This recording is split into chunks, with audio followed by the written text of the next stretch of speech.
ಹೇಳಿ ಭಯ ಪಡುವಂತ ಅವಶ್ಯಕತೆ ಈ ಭೂಮಿಯಲ್ಲಿ ಇಲ್ಲ. ನಾವು 20 ವರ್ಷ ಹೋರಾಟಗಳಿಂದ ಬಹಳ ನೋಡಿದ್ದೀವಿ. ಆದರೆ ನಮ್ಮದೊಂದು ಏನು ಮೆಚ್ಚುಗೆ ಆಗಬೇಕು ಹೋಗಿದ್ದೀವಿ. ಆ ಶಿವೇಶ್ವರ ಆಶೀರ್ವಾದದಿಂದ ಎಲ್ಲ ಮೆಚ್ಚುಗೆ ಆಗೈತಿ.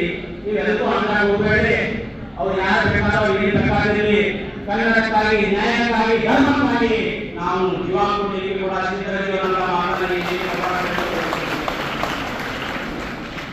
ಜಗದೀಶ್ ಸಾಹೇಬ ನಮ್ಮಲ್ಲಿ ಸ್ವಲ್ಪ ಅನ್ಯಾಯ ಗಡಿ ಭಾಗ ಇಲ್ಲಿ ನಮ್ಮ ತೊಂದರೆಗಳಾಗ ಅದೆಲ್ಲ ನಿಮ್ಮ ಸಹಕಾರದಿಂದ, ನಿಮ್ಮ ಸಹಾಯದಿಂದ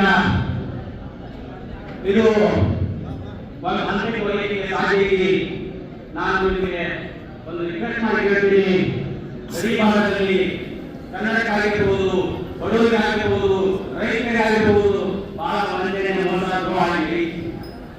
ಅದಕ್ಕಾಗಿ ಈ ಮಾಂಸ, ವಂಚನೆ, ದ್ರೋಹ, ಕನ್ನಡಕ್ಕಾಗಿರ್ತಕ್ಕಂಥ ಅವಮಾನಗಳು ಇವನ್ನು ಮುಂದೆ ಯಾವುದೇ ಕಾರಣಕ್ಕೂ ನಾವು ಸಹಿಸುವುದಿಲ್ಲ.